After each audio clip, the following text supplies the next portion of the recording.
Welcome to the Kaleidoscope of Possibilities, Alternative Perspectives on Mental Health. My name is Dr. Adriana Popescu. I'm a licensed clinical psychologist and leader in the field of mental health, energy psychology, addiction, trauma, and empowerment. In this podcast, we will be exploring mental health from a variety of perspectives, from the spiritual to the shamanic and beyond. What if mental illness isn't everything we think it is? What if everything we see as a pathology is actually a possibility? What else is possible with mental health? Hi, everyone. Welcome to Kaleidoscope of Possibilities, Alternative Perspectives on Mental Health. My name is Dr. Adriana Popescu, and I'm so excited to have with me today as my guest, Anne Maxwell. Anne Maxwell is a psychotherapist who's worked for over 25 years with children who struggle with not fitting in, with being different, with being labeled with disorders. She's developed a unique approach for these children, their parents, and family members that allows them to shift from dismay, distress, and worry to being able to change all of that and to create a different way of being that works better for them. Anne, thank you so much for being with us here today. Thank you so much for inviting me. I'm so excited. I'm so happy to be here. I love doing these. Yeah, and it's so wonderful for me to have other therapists who really are looking at what we're calling mental illness from a different perspective, a much more empowering perspective rather than a pathologizing one. Right. So I'd love to hear from you a little bit more about your story, like how you even came to this work and how you came to looking at it through a different lens. It's so funny. You and I have a mutual friend called Gary, and one of the things that he has said to me over the years is, and he says it to a lot of people, you have a gift. And he says to me, frustrated sometimes with me, do you get how different you are? Do you get that people can't do what you do? Right? Like that. And so as a child therapist, I've loved kids, and I've been like a magnet for kids and for babies. And one of the first stories that my mom told about me was when I was 4. We were at an outdoor picnic, and there were twins that were screaming and crying and inconsolable, like they were passed from person to person. The mom was up to here. And my mom said, why don't you ask Anne to sit down in the grass and hand the babies to her and just see what happens? And so the mom did, and the babies stopped crying. And I've been like that with kids forever. Like I get kids on a sort of cellular level. And, life is funny, and I've had many lives. And very long story, very short, was I ended up in Denver going to grad school. I'm a licensed clinical social worker, and I've had an outpatient practice specializing with kids and families for almost 30 years. I graduated in 1991, so 29 years plus the 2 years of internship. And one of the things about me is that I'm a seeker. I'm always looking for other things that work. And as a therapist, I was always looking for things that I could teach to the parents and kids. My purpose, if you will, as a therapist, is for my clients to get to be in this space where they don't need me anymore, right? I would say to them, you are not my retirement policy at all. And I view myself as a success when they stop coming in, or when they call periodically for a brush up or something like that. And so I just soaked in every training I could get. I worked in a multitude of settings, from residential treatment to inpatient psych to outpatient clinic, in-home, like all-day treatment, all different kinds of places, and ended up with setting up my own outpatient practice. And the modalities that I was taught back in the day were cognitive behavioral and behavioral modification and solution focused, and a lot of that stuff. And it there were it seemed as if, although some of them had bits and pieces that actually were helpful, but for the most part, the change didn't last very long. And it so like the kids didn't go for it. They didn't. Most of them didn't buy the behavior modification, and they felt like they were being controlled and stuff like that. And so then fast forward to 10 years ago, when I met our mutual friend Gary Douglas in a class, and he said to me, he didn't say to me, but it felt like he was talking to me. He was talking about kids with ADD, ADHD, OCD, and autism, and he said, "What if there's nothing wrong with them? What if they're just different?" And I cried for 3 days. I did. I just sobbed. And all these kids that had been on my caseload, especially at the residential treatment center and also in the inpatient psych unit, just flashed in front of my face. And I realized that it was something that I'd always known. They were different, and they didn't respond. All they need is just different handling. And I wonder, that one question made me question really the mental health system and diagnoses and all that kind of stuff. What if, my question is, what if people function the way they function because it works for them? They do the best they can with the tools and the information that they have available to them at the time. But one of the underpinnings of my practice has always been behavior is a form of communication. So what are people saying? Right? Not "I hate you." Like, what are they really saying? "School was awful today. My teacher was mean to me." And what else? And what else? Right? Like that.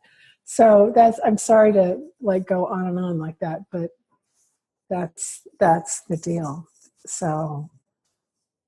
Yeah, no, I love it. I love hearing about how people discover, what they discover. And you have co-authored this incredible book. It probably shows up as backwards on the screen, but No, it's good. It shows up frontward. Oh, okay, me. good. Yeah. It's to me. Yeah. This wonderful book that you co-authored with Gary Douglas and his collaborator, Dr. Dane here, called "Would You Teach a Fish to Climb a Tree?" So tell us about this book. It's the subtitle is "A Different Take on Kids with ADD, ADHD, OCD, and Autism," and it comes from a quote of Albert Einstein, which is, "Everybody is a genius, but if you judge a fish by its ability to climb a tree, it will live its whole life believing that it is stupid." And that's the world of these kids, right? That are made to feel so wrong for being as different as they are. They have talents and abilities and gifts that many other people don't have, but they learn differently. Some of them look different. They think differently. They emote differently. They're just really different. And it just makes me so sad to see all this sort of logical, linear stuff applied to them when they don't actually function like that. They function in a very different way. But anyway, I love the book. And you want to know a story about it? It was published in, I think, in 2014. And the first email that I got was from a woman who said, "Dear Anne, I'm a 75-year-old fish, and I read your book cover to cover without putting it down and cried all the way through. I just wish that it had been available when I was growing up." And it's like, oh my God, Gary and I talked about who the audience for the book was. And I thought it was people like us, therapists and parents and teachers and people, the medical profession, people who work with these kids who sort of come up against stuff. But so you never know. Turns out there are a lot of adults who like it too, don't have kids and don't work with them. For sure. And, you said something before about these kids don't function in a linear kind of way. And I know I've worked with a number of these kids and adults myself in my practice. And what I've found is, it's when the school system oftentimes, right? That's when kids are first getting pathologized and given these labels. It's Yeah. the school systems with all the form and structure that can't really accommodate a kid who thinks differently or acts differently or learns differently. They're trying to fit everyone into that mold, that form and structure, and it just doesn't work for everyone. No, it doesn't. And it's interesting because schools actually can adapt. And I've had I've worked with many families whose parents had connections and ties with awesome people, either in the school administration or specific teachers or whatever, who were able to work out plans. But it really was a collaboration between the parents, the teachers, and the administrative staff to come up with really a different perspective on who the kids. So, all right, so here, can I tell a story? Yeah, I would love to hear a story. Okay, so mom and dad and twins, boy and a girl, entering first grade. And all four of them are anywhere from mildly to somewhat more autistic. And the dad and the boy less social than the mom and the little girl.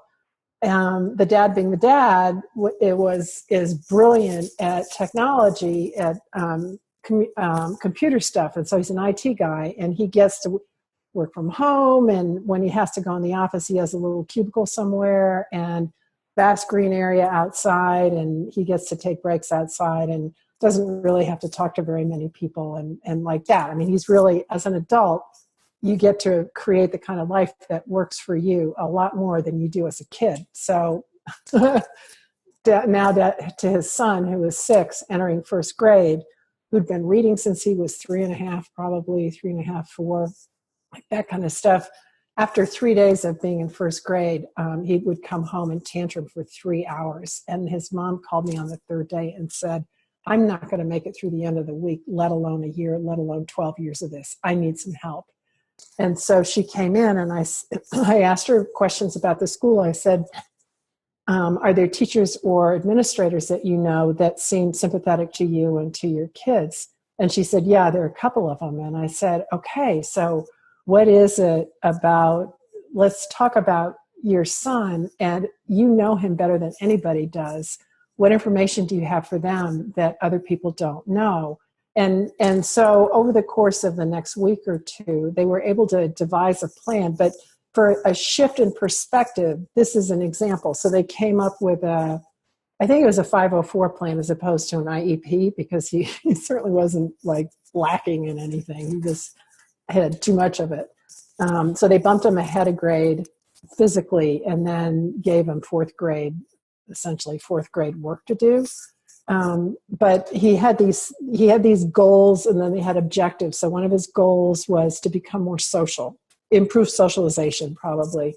And then the objectives that they had lined out were regular, linear, these kids, like that box that you were talking about, that he will have spontaneous interaction with other children, that he will be friendly, that he will play with at least one child every recess, or, whatever the criteria was that they were using.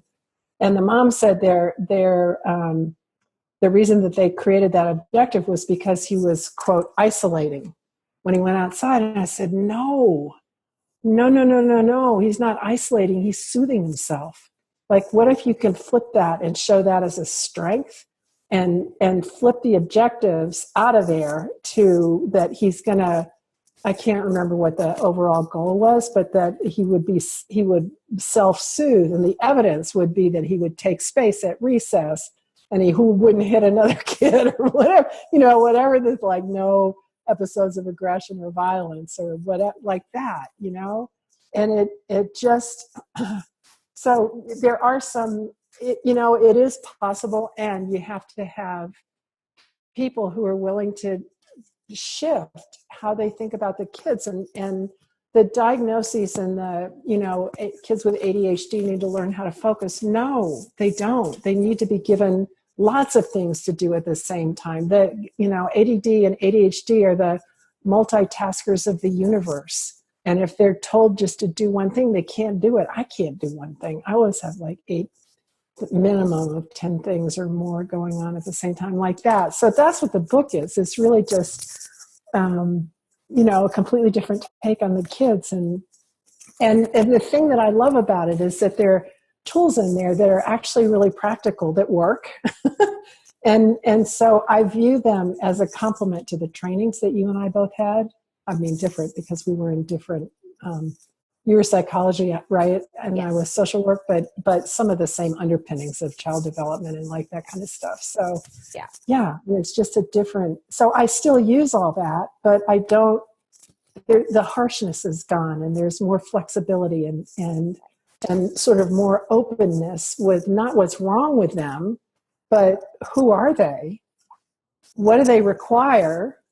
What works for them? And what can we be and do to contribute to them, like managing and thriving, right? Like that. Yeah. And I love how in the book you all talk about how these kids, rather than having disabilities, which is how the mainstream sees them, they actually have abilities, capacities, gifts. In fact, you call them X-Men who have superpowers. Right. Tell us more about that.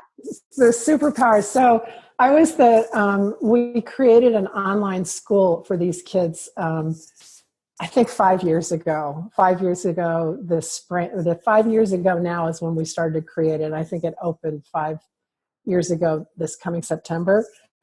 And we did it for a year. And it was a huge success for the kids and not such a great success financially. There wasn't enough interest to keep it going.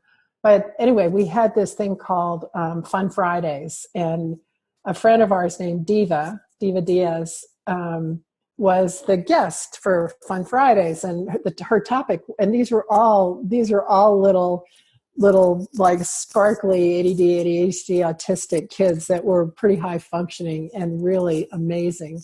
And so they're all in we were doing Zoom back in the day. That was I can't remember the name of the classroom thing, but it was all through Zoom.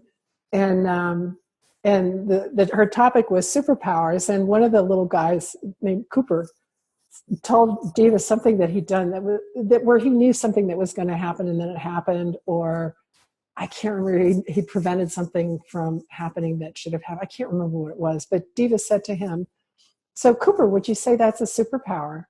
And Cooper said, "No, Diva, that's not a superpower. That's just what I do." I love them. I still love them.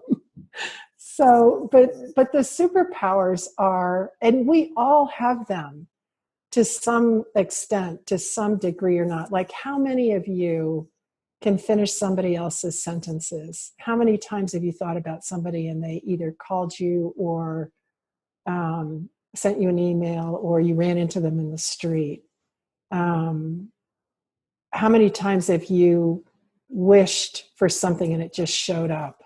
Like all that kind of stuff. How many times have you known when you walked into a room that something was going on? You didn't know what it was, and everybody's back was turned and nothing looked awry, but you knew it, right? And it turns out that it was. How many of you know when somebody's lying to you? Right? Like all those are all, and that's not this cognitive, I'm going to think, therefore. It's this, I don't know, sense maybe is a way to talk about it, but it's that the superpower that we all have is when we realize that we know things that we shouldn't know because nobody taught us, or it wasn't linearly explained to us, like that kind of stuff. So some of the kids that I work with, one of them said that she's in high school and she had to take a math test, and like true to form, she didn't study. And then she studied one night and went into class the next day and took the test, and the teacher's desk was facing her, and he was watching her. She was writing, and it was calculus or trigonometry. She's really smart, and it was in his high school class. And she just spat out the answer to these questions, right? She didn't have to do the work. She just knew the answers. And the teacher looked at her and said, look, I know that you didn't cheat because I watched you take this exam. And since I made up the problems before you walked in the room, right before you walked in the room, I know you didn't find them from anywhere. But what he said to her is, you're going to have to show some work because nobody's going to believe that you just knew. So you got to do that. I've worked with so many kids for whom that's true. You know, they get sent home or they fail a math class because they weren't able to show their work. They don't think like other people do. And they don't. One of my favorites is, Mom, my teacher says I have to show my work, but Mama, I don't have work. I just know. Right. Right. And then that's when you tell the kids, right? Like, what does to ask a question, what does the teacher need to hear or see? Right, exactly. To know that, you know, you are doing what they want you to learn, you know, like to right, exactly. be pragmatic about it. Yeah. And that's the question that I ask all of them. Like, what is it? Yeah, it's exactly that. What is it that the teacher needs to see in order for her to give you a grade? Mm-hmm. And exactly. Can you give that to her? Can you learn the way you learn and give her what she needs in order to know that, in order for her to think she's a good teacher? Because that's what a lot of it is. Mm-hmm. You know, teachers get their identities wrapped up in whether the kids learn the way they're taught or not. And if kids, you know, teachers with fragile identities who are insecure, if they have kids that don't learn the way they're taught, they take it out on the kids. They don't, you know, it's like, no, it's not personal. It's just the kids. It's how they learn. It's different. But if you say to kids, can you learn the way you learn, and then give them whatever it is that they need, they'll all say yes. It's like nobody says this stuff to them. Right. You know, it's like nobody gives them permission to be as different as they are and still get along with everybody. No, they're trying to get them to conform, right? The teachers, the parents, everyone has this idea of what kids are supposed to look like, right. What their learning should be like. And what you're saying is, hey, there's not a one-size-fits-all formula for everyone. Well, there's the teachers that say they have to learn this way, and then the kids that say over my dead body, and then they just fight. And the reality is, the kids can learn. The kids can learn the way they learn. They don't need to be taught, you know, they can pretty much get it from a book or whatever.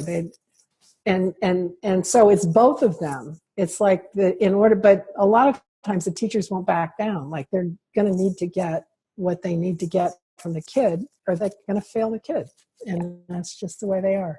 Yeah. And that's what I say. I'm really, like you talked about being pragmatic, I'm really pragmatic with the kids. Like, here's the deal, guys. There are a lot of people out in the world that are just like this teacher.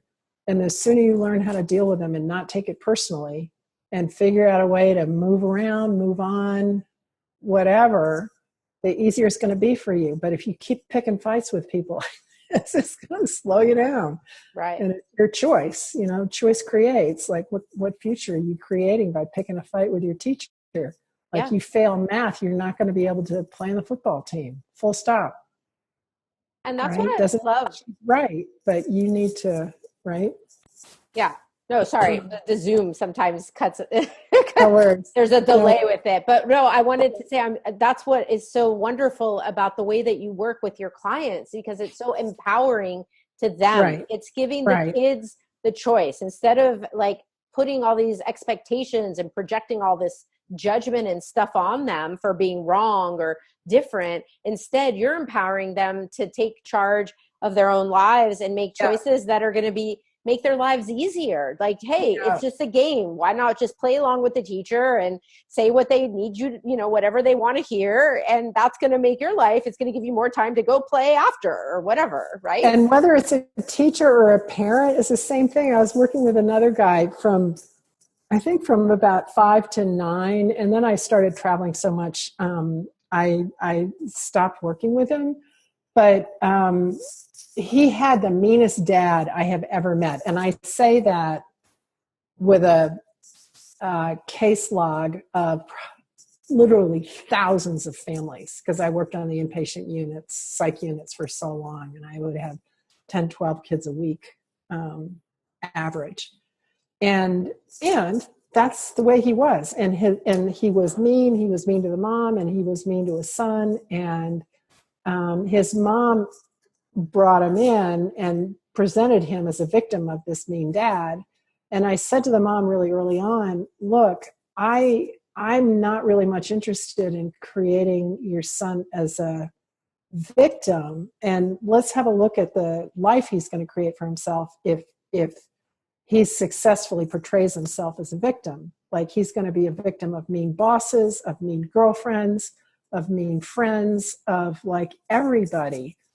And what if instead we give him tools and really actually empower him to deal with people like his dad? Because his dad isn't going away.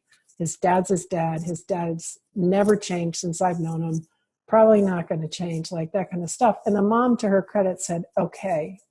And it really shifted her out of, I have to make a victim of my son to prove how right I am and how wrong the guy is. Well, judges don't like that.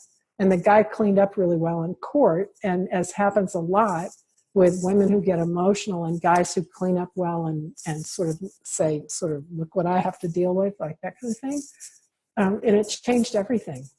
Like, by the time he was 9, he knew how to push his dad's buttons in court and in front of the court-appointed people that would come and do evaluations, so that I think the judge told the dad that not to come to court again for the same kind of stuff, and that he, I don't know, throw him in, I don't know what he did, but kid finally was empowered to stop his dad. It was awesome, really awesome. 4 years, yeah. That's awesome. Amazing. Yeah, it really is. And he's a great kid. And he was so happy. Anyway, that's a longer story, but it was just a great story. Yeah. Mom, he gets out of the interview. Mom, guess what? He told her everything that he'd done. And the evaluator called me up and said, oh my God, that guy is such a jerk. So it was great. And the kid was 9, empowered. Yeah. And that is such a gift, my God, for these, I mean, so often I work more with adults, and I'm always having to deal with the aftermath of kids who are different, who went through the systems and maybe didn't get that empowerment. I am now dealing with them in their 20s, 30s and beyond. With this stigma and this judgment. I have a young woman in her 20s, who is given the ADHD diagnosis and told, that she has learning disabilities. And now she has all this anxiety around getting a job or moving ahead in her career, because she thinks there's something wrong with her, that she won't be able to learn at her new job, and she won't ever be able to be successful, all because of these earlier life experiences with school and with those labels. Yeah, sweetie, my hat is off to you. I love working with kids, because his life path changed. The trajectory changed, and he has, anyway, it's just, and the younger they are, the better I like working with them too. I really do. The little bits. I got I'm a registered play therapist supervisor, which is the top certificate for being a play therapist. And I did it just so that I could have the alphabet soup after my name, or teach classes or do whatever. But I love working with those kids. I really do. Yeah.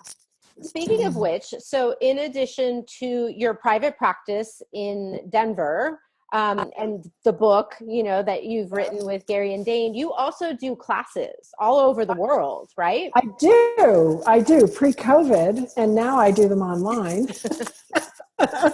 I'm in the middle of doing a telecall called "Would You Teach a Fish to Climb a Tree?" I have a copy too. And I do classes for therapists. I'm so excited, Adriana. My I should have a new website within the next couple of weeks. I'm really hoping.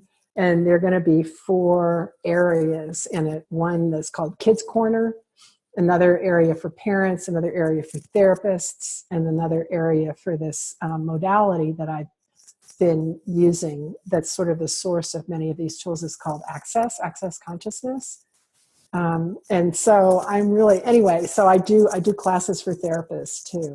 I did one in Sao Paulo 6 months ago, I think, called Therapy Made Easy.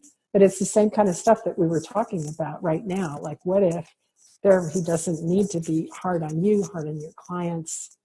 And it's not to dismiss all the training that we got. I value the training, and adding tools to it that can actually speed things up, make it more fun, make it easier, lighter for everybody, like that. Yeah. And you also have classes for the parents of kids who have been given these diagnoses as well. I do. And I've done a couple. The COVID thing hit, and I did a free Zoom for parenting, parents of school age kids, I think it was. And there were 300-400 people on that one. And then I did one for parenting kids with autism. And I think I did it on Autism Day, or maybe like during that week. April is Autism Month. And I think April 2nd or 4th or 5th or something was Autism Day. And so it was right around there. There are like almost 800 people that are in that right now. And it was just a half-hour free Zoom, if you will. But all this stuff is on my website too. It's all accessible. Yes. And so please tell us, how can people find you? Where your website, or where else can they locate you? So my website is www.annemaxwell, ANNE, Maxwell, like the coffee, and then LCSW.com. So there's 3 L's, 2 from Maxwell and 1 from LCSW. And that's actually the best place to find me.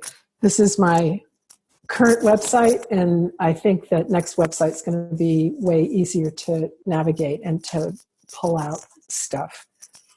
Fabulous. And then you work with people all over the world, right? Like you do I do sessions with people wherever they may be beyond just the greater Denver area, right?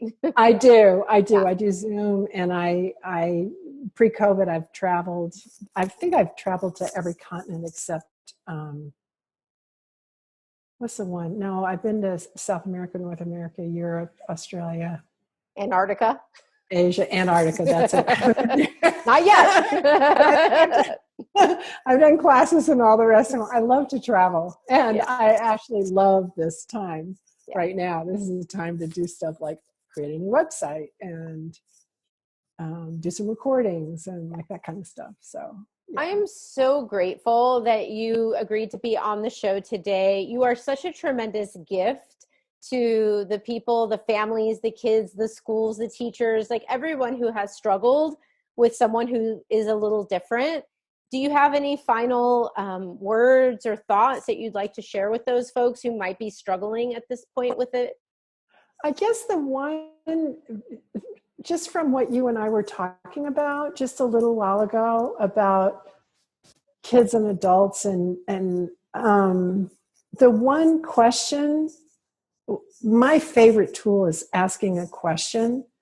And if you already know the answer, it's not a question. It's actually a statement with a question mark at the end of it.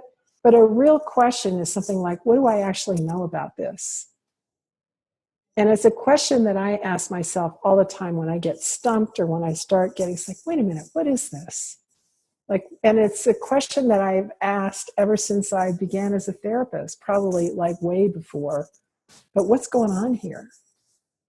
And I think that you asked me why I got into therapy.